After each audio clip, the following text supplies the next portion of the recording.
우리 이 시간 축복하겠습니다. 항상 기뻐하십시오.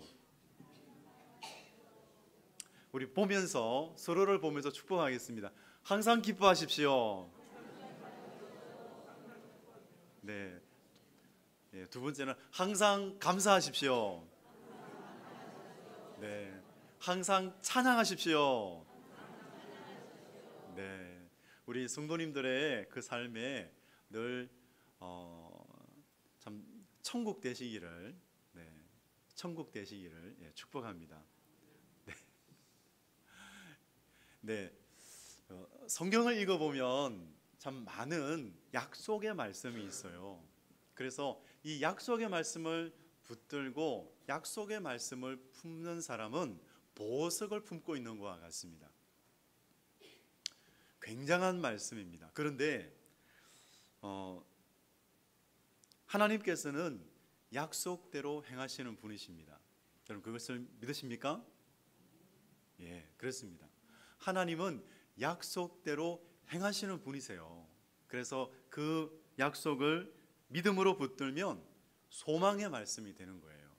그런데 이 하나님의 약속의 말씀을 붙들고 하나님의 영광을 우리가 경험하려면 믿음의 기도가 필요합니다.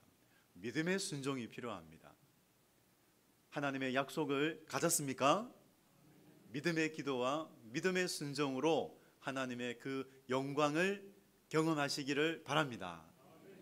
오늘 본문을 보면 마음의 문을 열었던 유대인들에게 예수님이 하신 말씀이 있어요. 그 말씀이 31절 32절의 말씀입니다. 시작.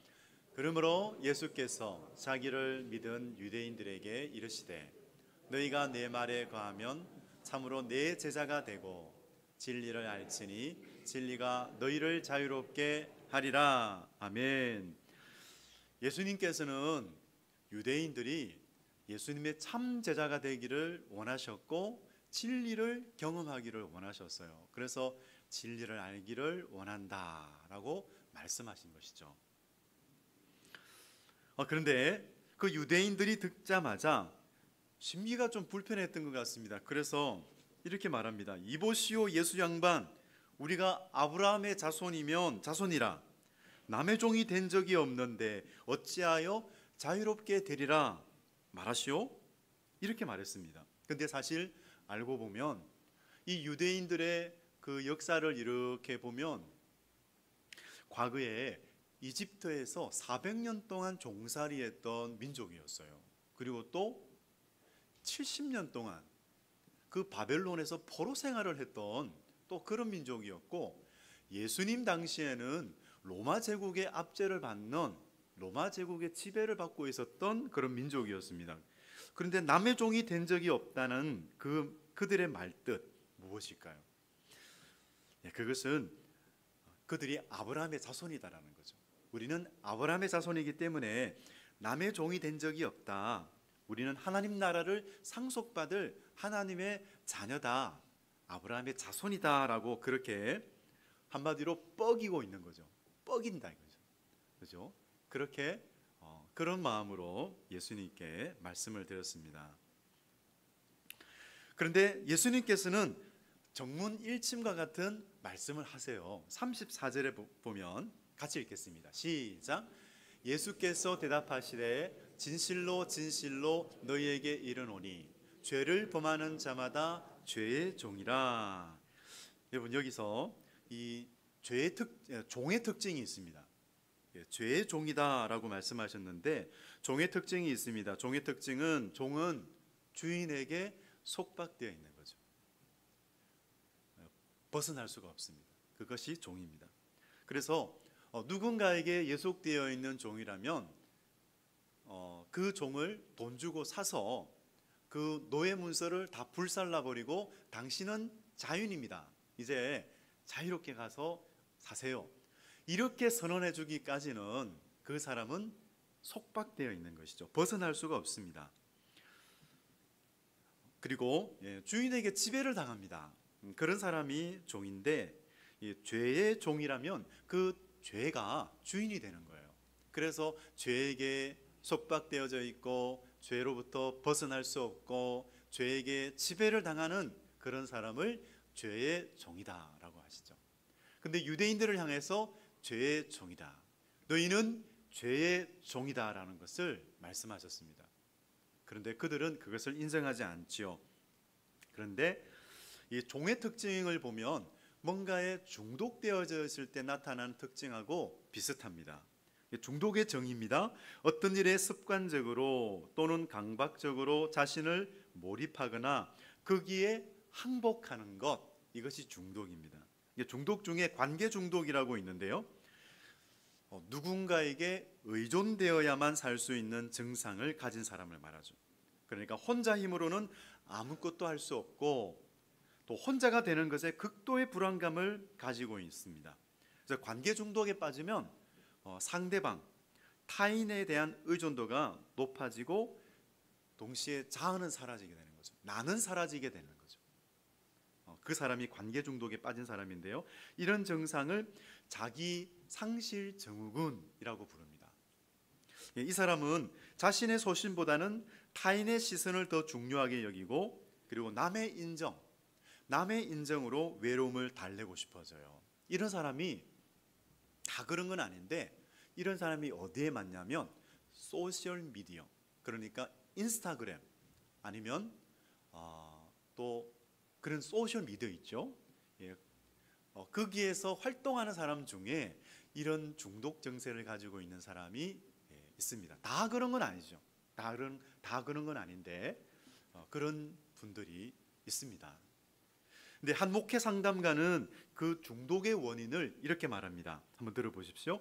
인간에게는 영혼의 방이 있는데 그 영혼의 방은 하나님으로만 채울 수 있어요. 근데 다른 것으로 채울 때 아무리 그 영혼의 방을 다른 것으로 채워도 채워지지 않습니다. 그래서 아무리 채워도 공허감이 있어요. 공허함이 있고 또 그 공허함 이후로는 우울감이 찾아와요. 심해지면은 우울증이 될 수도 있죠. 근데 그 우울감이 있을 때 그 우울감을 극복하기 위해서 다른 것으로 계속 그 채우다 보면은, 그것을 의지하다 보면은 중독된다는 것입니다.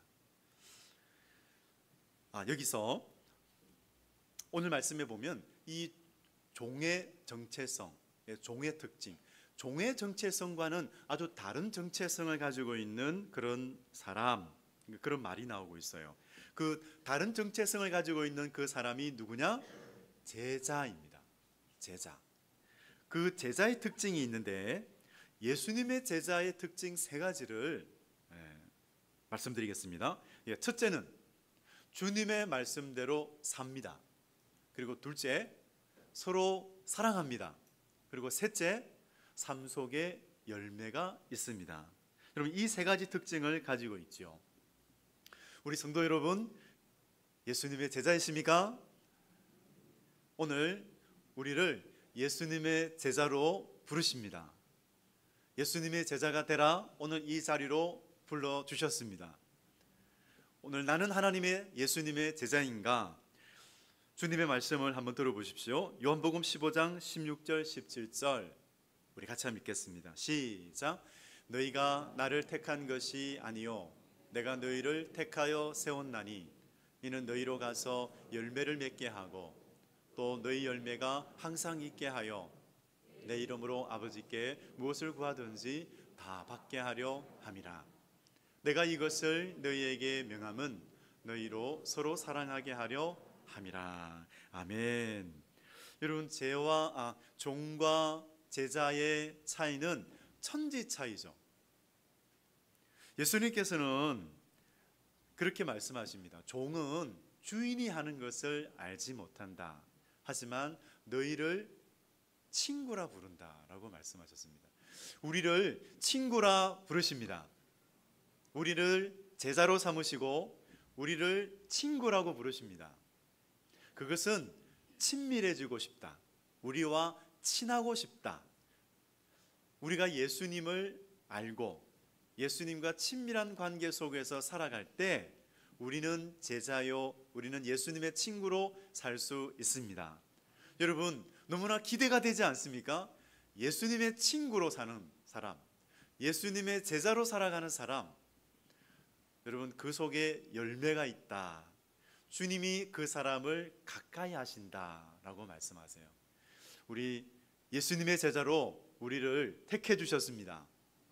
이제부터 예수님의 제자로 살아가시기 바랍니다. 참으로 오늘 본문을 통해서 보배로운 약속을 우리에게 주셨어요. 그 약속이 31절 32절이에요. 그래서 너희가 내 말에 거하면 참 제자가 되고 진리를 알고 자유롭게 된다 말씀하십니다. 보배로운 약속입니다. 우리가 이 보배로운 약속을 들었는데 우리가 이 말씀 하나하나 한 구절 구절을 꼭꼭 씹어 먹기를 원합니다. 여러분 이 시간 꼭꼭 씹어 드십시오. 먼저 너희가 내 말에 거하면, 이 말을 우리가 꼭꼭 씹기를 원해요. 근데 여기서 거하다 이건 관계 용어예요. 머물러 있다라는 거예요. 동사도 현재 시제를 사용하는데 이것은 지속적이에요. 계속해서 머물러 있다라는 거죠. 그래서 계속해서 지속적으로 머물러 있는 것, 이것을 좀 구체적인 뜻을 알기 위해서 다른 번역본을 좀 보면요, 새 번역에서는 이렇게 번역합니다. 너희가 내 말에 머물러 있으면, 한번 같이 따라해 보십시오. 너희가 내 말에 머물러 있으면. 예, 쉬운 성경입니다. 나의 가르침을 꼭 붙들고 있으면, 저를 따라서 나의 가르침을 꼭 붙들고 있으면. 예, 그리고 현대인의 성경입니다. 내 말대로 살면. 예, 그렇게 이렇게 행하면, 이렇게 살면, 꼭 붙들고 있으면 참 제자가 된다. 참 내 제자가 된다라고 말씀하세요. 항상 지속적으로, 그죠? 그러니까 계속해서 주님의 말씀의 영향력 속에서 살아가는 것, 여러분 그렇게 살면 예수님의 제자로 살게 된다. 예수님의 제자가 된다 라고 말씀하고 계세요. 우리는 인생의 어느 한 시점에서 예수님은 나의 주님이요 나의 그리스도이십니다 라고 그렇게 고백했습니다. 그런데 오늘 이 내 말에 거한다라는 말은 그 한 번의 고백으로 끝나는 것이 아니라는 것이죠. 그냥 고백 한 번만 했으니까 끝, 이것이 아니라 고백한 대로 모든 상황과 환경 속에서도 주님을 신뢰하면서 그 말씀대로 살아가는 것, 주님을 주님으로 모시는 것, 여러분 이것이 주님 안에 거하는 삶입니다. 그래서 다시 한번 언제 거한다고 말할 수 있을까요? 지속적인 만남이 있을 때, 지속적으로 만남이 있을 때 우리는 진실한 만남이 될 수가 있고, 진실한 만남을 가질 때 우리는 주님을 신뢰할 수 있고, 신뢰할 때, 주님을 신뢰하며 살아갈 때 우리는 주님과 친밀감을 누릴 수가 있습니다. 여러분 이런 지속적이고 진실한 만남을 통해서 주님을 더욱더 알아가고 주님과 친밀한 그런 관계를 맺으시기를 바랍니다. 주님이 그것을 원하세요. 주님이 우리와 친해지기를 원하시고, 주님이 우리에게 자신을 알리시기를 원하시고, 우리와 그런 관계를 맺기를 원하십니다. 그러니까 성경에서는 그런 관계를 두 가지 이미지로 우리에게 보여주고 있어요. 첫 번째 이미지는 시편 1편입니다. 시냇가에 심은 나무. 우리 3절을 같이 한번 읽어볼까요? 시작. 그는 시냇가에 심은 나무가 철을 따라 열매를 맺으며 그 잎사귀가 마르지 아니함 같으니 그가 하는 모든 일이 다 형통하리로다. 아멘. 그렇습니다. 아무리 가물고 햇빛이 내리쬐다 하더라도 이 뿌리를 깊게 내리고 있으면, 그 뿌리로부터 수분과 양분을 길어 올리고 있으면 전혀 마르지 않는다라는 거죠. 잎을 맺게 되고 열매를 맺게 된다라는 것이죠. 때를 따라 과실을 맺게 된다라는 것입니다. 시냇가에 심은 나무, 여러분 시냇가에 심은 나무 되십시오. 또 하나의 이미지는 바로 포도나무와 가지입니다. 바로 요한복음 15장에 나오는 포도나무와 가지. 포도나무, 가지가 포도나무에 딱 붙어 있으면 가지는 어떨까요? 가지는 포도나무로부터 양분을 받아서 열매를 맺게 되죠. 여러분 우리가 바로 예수님, 포도나무 대신 예수님께 붙어 있는 가지입니다. 여러분 이렇게 시냇가에 심은 나무 그리고 포도나무에 붙어 있는 가지처럼 주님의 말씀에 거하면 우리는 귀한 열매를 맺게 된다는 것이죠. 우리는 진리를 경험하게 되고 또한 우리는 자유를 경험하게 될 것입니다. 여러분 그렇습니다. 그렇게 나를 떠나서는 너희가 아무것도 할 수 없다라고 말씀하신 것처럼 시냇가에 심은 나무 포도나무에 붙어 있는 가지처럼 살아갈 때 우리는 이 찬양을 부르게 될 거예요. 모든 상황 속에서라는 찬양인데요. 주님의 말씀 안에 거하는 사람에게 이런 찬양과 고백이 있기를 원합니다. 제가 한번 읊어보겠습니다.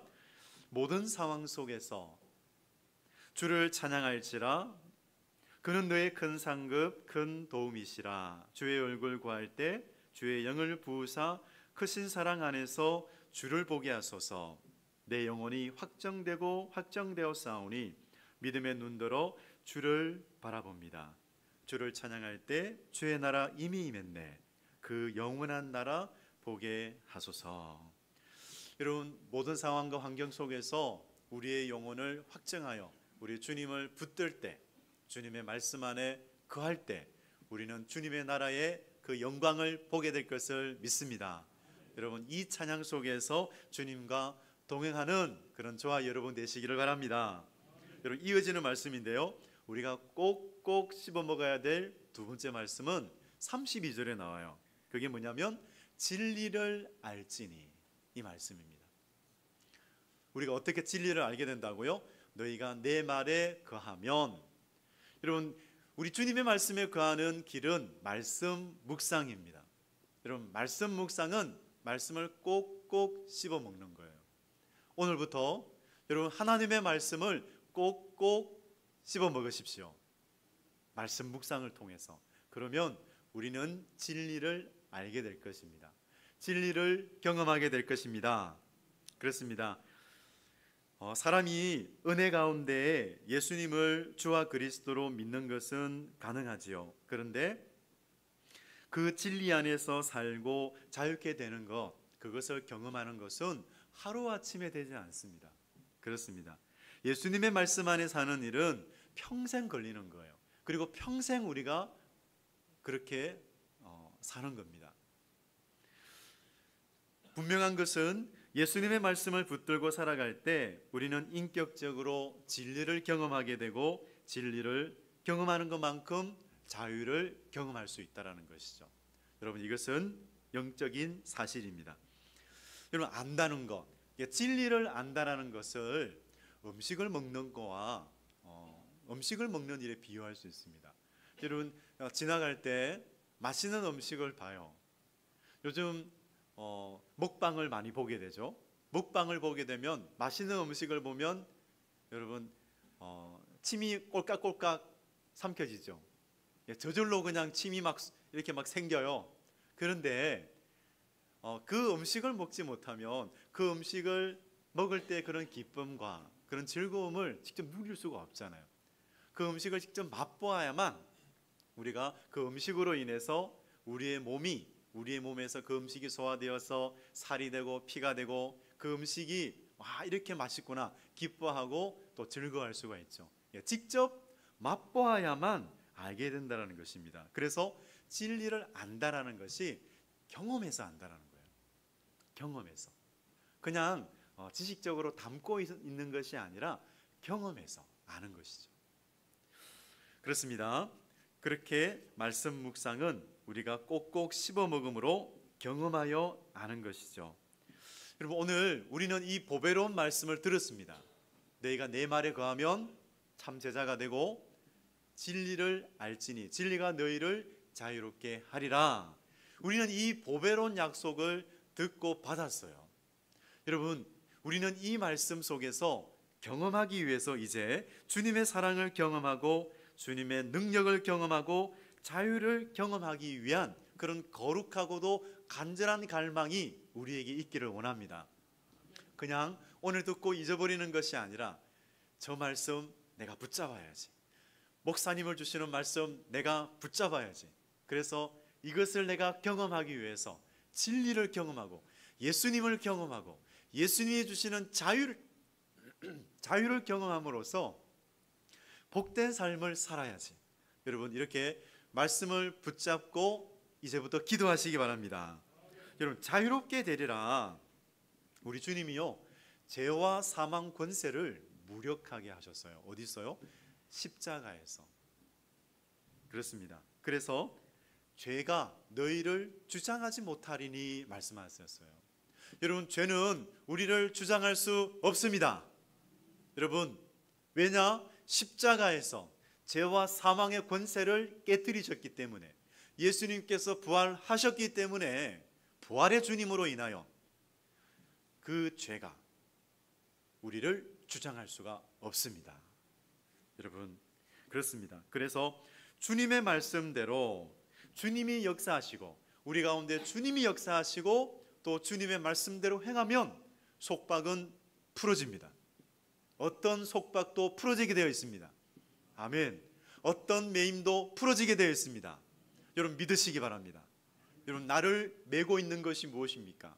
나를 속박하고 있는 것이 무엇입니까? 우리 주님이 오시면, 주님이 역사하시면, 주님의 말씀 안에 거하면, 주님의 말씀을 경험하면 그 모든 매임과 속박은 다 풀어질 것입니다.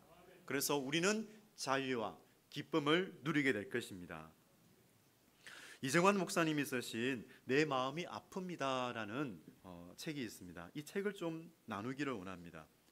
이 과거의 상처를 어떻게 다루어야 하는지 그 과정을 좀 설명하고 있었습니다. 과거의 상처가 내 인생의 걸림돌이 되도록 하지 말라라는 그런 말씀이었어요. 근데 쓴뿌리, 이 과거의 상처가 내 인생의 걸림돌이 되는 경우가 쓴뿌리가 되었을 때, 그래서 이 쓴뿌리를 뽑을 수 있는 그런 과정, 그런 단계를 제시하고 있었어요. 그것을 나누기를 원하는데요. 근데 저는 이 목사님이 제시하고 있는 이 네 가지 단계는 언제나 하나님의 그 손길과 하나님의 사랑의 임재 속에서 이 모든 단계가 진행될 때 참 치료와 회복이 있을 수 있다라는 것, 저는 그것을 믿습니다. 그래서 첫 번째 단계는 충분히 슬퍼하라는 거예요. 슬퍼하라, 애통하라는 거예요. 여러분, 이것도 하나님의 사랑에서, 하나님의 사랑의 만지심 속에서 우리는 슬퍼할 수가 있어요.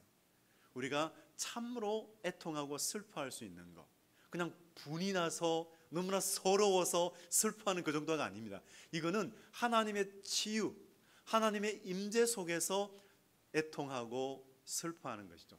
하나님이 만지시는 거죠.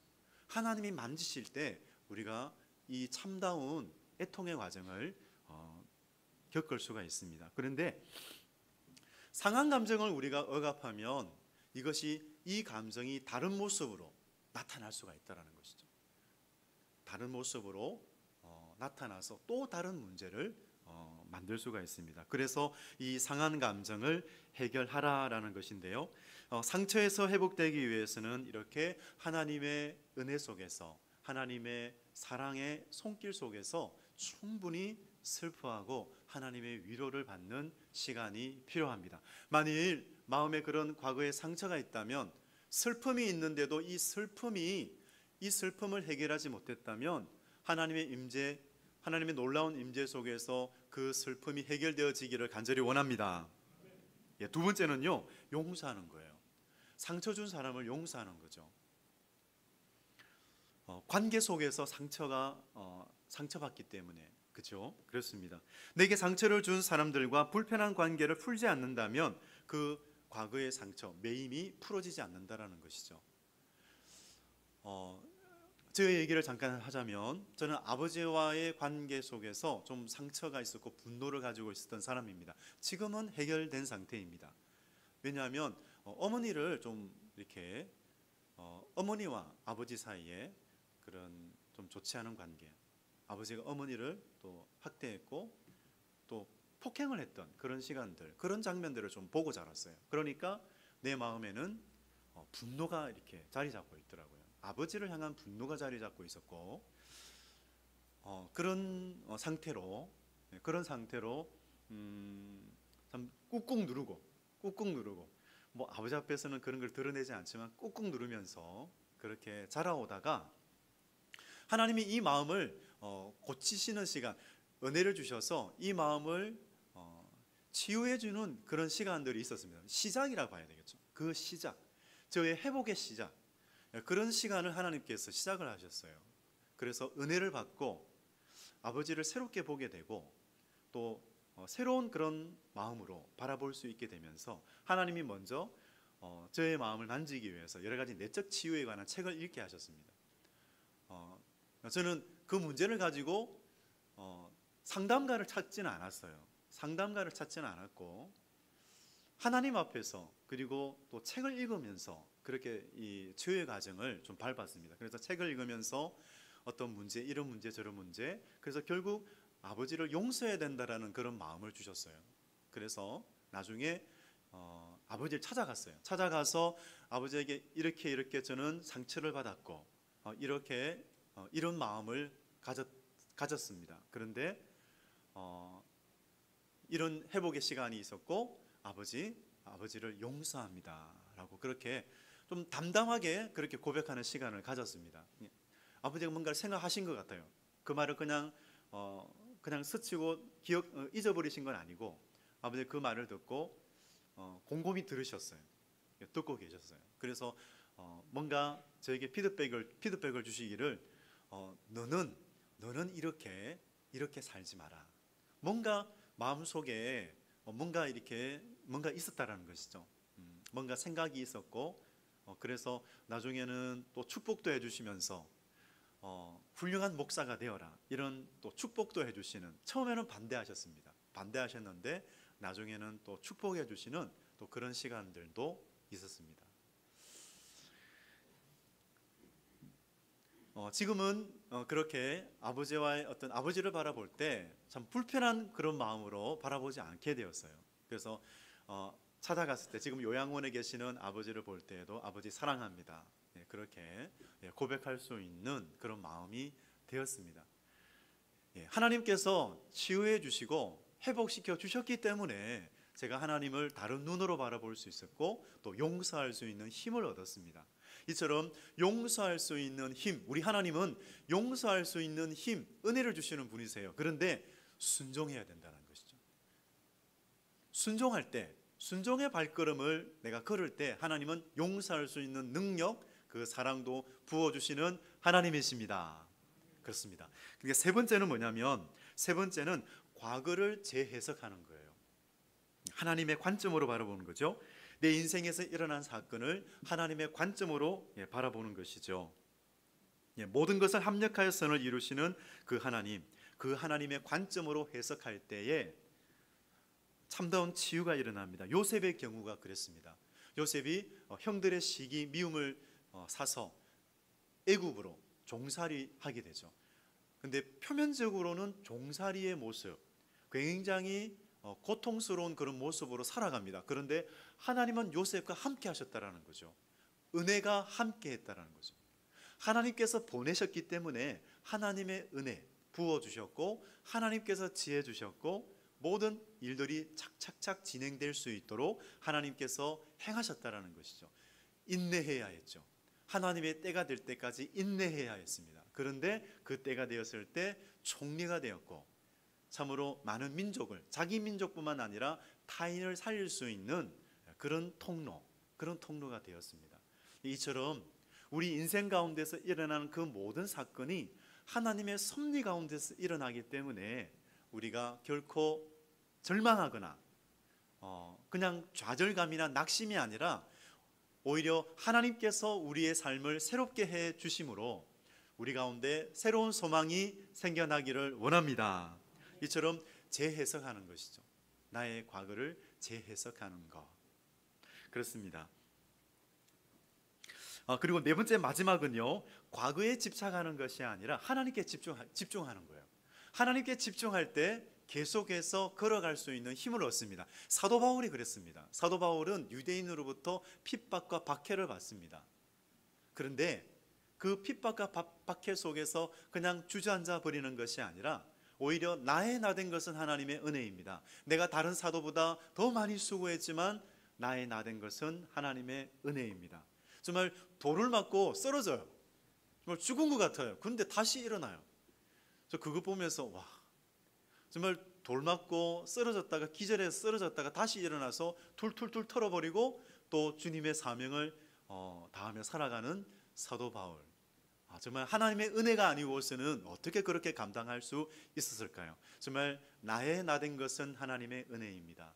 예, 하나님의 은혜를 베푸시는 그 하나님께 집중할 때에 과거로부터 벗어날 수가 있습니다.